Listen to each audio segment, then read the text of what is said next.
Hello friends, welcome to my channel. अगर आपके पास पोस्ट ऑफिस और बैंक का कोई इनएक्टिव सेविंग्स और करेंट अकाउंट है तो ये वीडियो आपके लिए। इनएक्टिव और डोरमेंट अकाउंट किसको कहता है, इसको एक्टिव करने के लिए क्या करना चाहिए और इसका फॉर्म कहाँ से आपको मिलेगा एक्टिव करने का, एक्टिव करने के टाइम क्या क्या डॉक्यूमेंट सबमिट करना चाहिए, वो सभी इन्फॉर्मेशन इस वीडियो से आपको मिल जाएगा। तो वीडियो एंड तक देखिए। अगर इस चैनल पर नया है तो इस तरह बैंक और पोस्ट ऑफिस का सभी तरह फॉर्म फिलअप और करंट इन्फॉर्मेशन पाने के लिए मेरे चैनल को ज़रूर सब्सक्राइब करिए। तो दोस्तों, एक बात आपको बताना चाहता हूँ।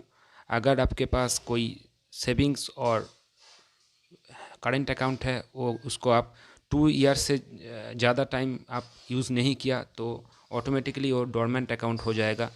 डोरमेंट अकाउंट का मतलब साइलेंट अकाउंट और इसको इनएक्टिव अकाउंट भी कहते हैं। तो उस टाइम उस अकाउंट से कोई लेन देन आप नहीं कर सकते जब तक ये अकाउंट को आप एक्टिव नहीं किया। तो इस अकाउंट को एक्टिव करने के लिए आपको एक एप्लीकेशन फॉर्म भरना ज़रूरी है। जिस बैंक और पोस्ट ऑफिस पर आपका अकाउंट है वहाँ पर एक एप्लीकेशन फॉर्म आपको फिलअप करके जमा करना पड़ेगा। अगर आपके पास जो साइलेंट और डोरमेंट अकाउंट है उसका जो मिनिमम बैलेंस है वो कम है, जो मिनिमम बैलेंस रहना चाहिए उससे कम है, तो उस अकाउंट को एक्टिव करने के लिए आपको 20 रुपीज़ सर्विस चार्ज लग जाएगा। क्योंकि उस अकाउंट पर जो मिनिमम बैलेंस रहना चाहिए वो बैलेंस आप नहीं है, तो इसलिए वो सर्विस चार्ज लगेगा, नहीं तो कोई चार्ज नहीं कटेगा। तो इसके साथ आपको KYC document, know your customer document, इसके साथ सबमिट करना पड़ेगा। तो वीडियो एंड तक देखिए, इसका पूरी जानकारी आपको मिल जाएगा। और एक बात आपको बताना चाहता हूँ, silent account, inactive account, dormant account, ये सब सेम चीज़ है। और ये बैंक और पोस्ट ऑफिस, डिफरेंट बैंक और पोस्ट ऑफिस पर ये अलग अलग नाम से जाना जाता है, लेकिन इसका मेन जो फीचर्स है वो तो 2 साल से ज़्यादा यूज़ नहीं किया अकाउंट, कोई भी सेविंग्स और करेंट अकाउंट, तो ऑटोमेटिकली वो डोरमेंट और साइलेंट जो भी कहे आप और इनएक्टिव हो जाएगा। तो मैं इसके बाद आपको कैसे इसका फॉर्म फिलअप करना चाहिए वो भी बताऊंगा। और इसका अकाउंट एक्टिवेट करने का जो फॉर्म वो कॉन्सर्न जो पोस्ट ऑफिस और बैंक से आपको मिल जाएगा। जिस पोस्ट ऑफिस पर और जिस बैंक पर आपका अकाउंट है वहाँ से ही आपको मिल जाएगा। तो दोस्तों, देखते रहिए। आपको मैं बताना चाहता हूँ ये फॉर्म कैसे फिलअप करना पड़ेगा आपको। साइलेंट और डोरमेंट अकाउंट को एक्टिवेट करने के लिए जो फॉर्म फिलअप करना पड़ेगा, तो मैं अभी उस फॉर्म फिलअप को कैसे करता है दिखाऊंगा। तो देख लीजिए, application for the revival of silent SB account. ये फॉर्म मैं पोस्ट ऑफिस के लिए फिलअप कर रहा हूँ, लेकिन अगर आप बैंक में आपका कोई अकाउंट है वो डोरमेंट और साइलेंट हो चुका है तो इस तरह ही एक फॉर्म आपको बैंक से भी मिल जाएगा। तो हेडिंग में कुछ अलग होगा, लेकिन फॉर्म का जो बेसिक स्ट्रक्चर वो सेम ही रहेगा। तो ये फॉर्म पोस्ट ऑफिस के लिए मैं फिलअप कर रहा हूँ। आप अगर आपका अकाउंट बैंक में है तो वहाँ से भी आप काउंटर से आपको इस तरह एक फॉर्म मिल जाएगा।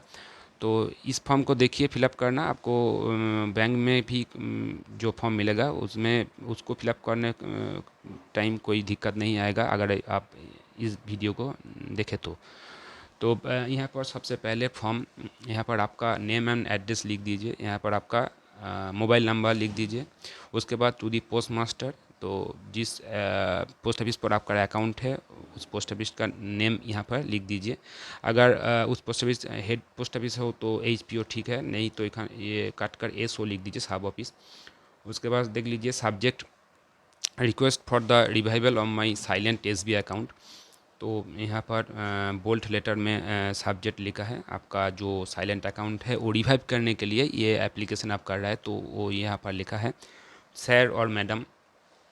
अगर पोस्ट ऑफिस पर पोस्ट मास्टर मेल है तो सर के ऊपर टिक दीजिए, अगर फीमेल है तो मैडम के ऊपर टिक दीजिए। ओके, उसके बाद I have an SB account, यहाँ एट, यहाँ पर आपका जिस पोस्ट ऑफिस पर आपका अकाउंट है उस पोस्ट ऑफिस का नेम यहाँ पर लिख दीजिए।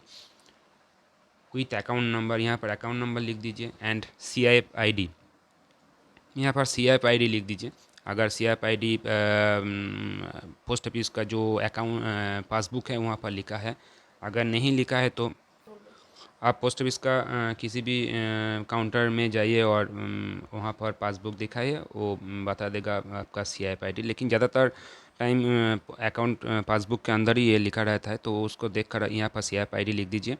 माई above mentioned savings account is in silent status due to non-transaction for a long time. Now I wish to do transaction with the said account. Hence, it is requested to revive my account as early as possible. I am enclosing the list of documents on the basis of which the account can be reviewed. देखिए यहाँ पर लिखा है, अगर आप long time से आपका account को यूज़ नहीं किया, इसलिए डोरमेंट और साइलेंट हो चुका है, तो आप रिक्वेस्ट कर रहे हैं उस अकाउंट को एक्टिवेट करने के लिए। तो इसके बाद documents enclosed with this application है, इसके साथ कुछ डॉक्यूमेंट्स आपको देना पड़ेगा। सेविंग्स अकाउंट पासबुक, जिस सेविंग्स अकाउंट आपका डोरमेंट हो चुका है, उस पासबुक को इस फॉर्म के साथ आपको देना पड़ेगा, जमा करना पड़ेगा।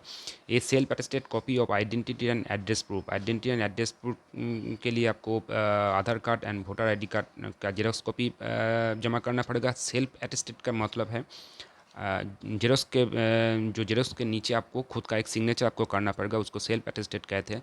जिस तरह सिग्नेचर उस पोस्ट ऑफिस बैंक में है, उस तरह सिग्नेचर उस जेरोक्स के नीचे आपको करना पड़ेगा।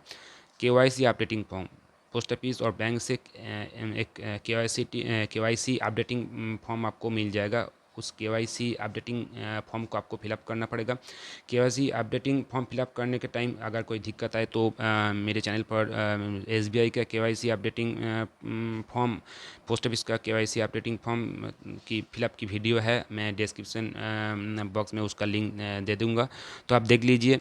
अगर फॉर्म फिलअप के टाइम कोई प्रॉब्लम आए तो मुझे मैसेज करना, मैं जितना जल्दी संभव हो आपको उसका आंसर दे दूँगा। तो उसके बाद आ जाता है यहाँ पर आपका एक सिग्नेचर कर दीजिए और यहाँ पर प्लेस और डेट लिख दीजिए, तो फॉर्म फिलअप कंप्लीट हो जाएगा। अगर इस चैनल को पर नया है तो इस तरह फॉर्म फिलअप का, सभी तरह फॉर्म फिलअप का वीडियो देखने के लिए बैंक और पोस्ट ऑफिस का मेरे चैनल सब्सक्राइब करिए। उसके बाद ऑफिस यूज़ ओनली, यहाँ पर आप ब्लैंक ही छोड़ दीजिए, ये ऑफिस में यूज़ होगा। जिस ऑफिस पर आप जमा करेगा पोस्ट ऑफिस पर, वो पोस्ट ऑफिस का एम्प्लॉई ये सब फिलअप करेगा। तो इस तरह फिलअप करने के बाद आप फॉर्म को जमा कर दीजिए। आपका जो डोरमेंट अकाउंट है वो एक्टिव हो जाएगा। लेकिन एक बात आपको याद रखना चाहिए, अगर आपका अकाउंट का मिनिमम बैलेंस लो है तो 20 रुपीज़ आपको सर्विस चार्ज देना पड़ेगा। अगर मिनिमम बैलेंस है आपका अकाउंट पर तो सर्विस चार्ज नहीं लगेगा। तो थैंक यू दोस्तों फॉर वाचिंग दिस वीडियो। तो चैनल को सब्सक्राइब करिए, वीडियो को शेयर करिए। Thank you.